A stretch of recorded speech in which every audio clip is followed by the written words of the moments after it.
Ukrainian President Vladimir Zelensky has admitted to problems in the army.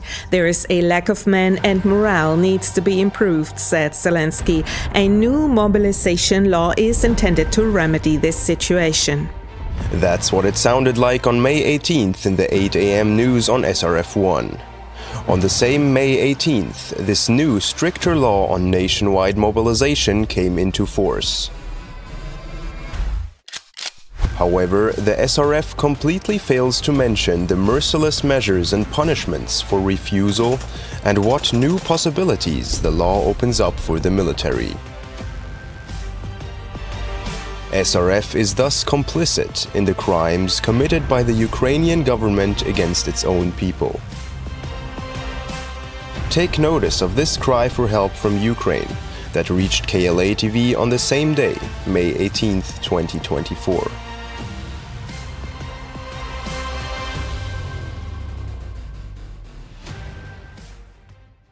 The war in Ukraine has been very strange for a long time. Everything is happening like a scenario from Orwell's dystopia. The war has become a pretext to completely deprive people of their civil rights and freedoms. It looks like a huge, cruel experiment on humans. We have already experienced the same during the Corona period, but what is now happening to human rights in Ukraine far exceeds the crimes against humanity that took place in the past. It is frightening to realize that the same scenario could be in the pipeline for the entire world, plunging us all into a world war. Now let us see how deep this once prosperous and free country has sunk. Men of military age are no longer allowed to leave the country. Tens of thousands of men are trying to flee the country illegally across mountains and rivers. The bodies of drowned people are pulled out of the river neighboring Romania almost every day. The scale of this abscondence is enormous.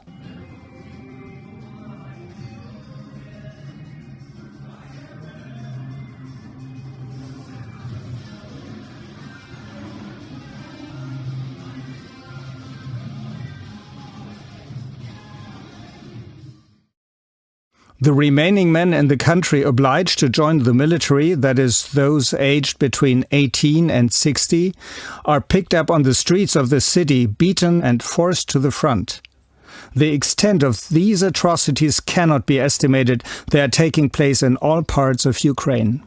There are roadblocks on the streets where a man can be forcibly taken from his car straight to the front line, even though his wife and children remain in the car. The military commissars have also announced that the new mobilization law gives them the right to carry out home visits with a possibility of intrusion. Not only ordinary men are forcibly recruited, but also members of parliament and young people who are barely 18 years old. Cases of men dying in the recruitment centers after severe beatings are increasing. Neither the president nor the government are responding to the lawlessness of the police and the personnel of the recruitment centers. Not only the Constitution and European values are being violated, but also basic human rights and morals. People find no protection in the courts. The following footage is not for the faint-hearted.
The Ukrainian government has transformed itself from servants of the people into a government that is disposing of its people at the expense of its European partners and the United States.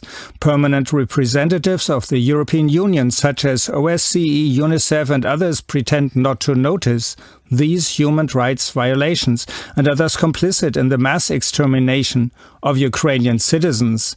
As even military generals, both in the world and in Ukraine itself, realize that it is impossible to defeat Russia militarily, this ongoing war definitely has other goals, and that is the physical destruction of people and the destruction of human rights. It is a fact that the whole story must be a calculation, a calculated thing. After all, when Ukraine once again asked the USA and its European partners for support by an arms shipment months ago in order to be able to withstand the Russians, nothing happened for a very long time.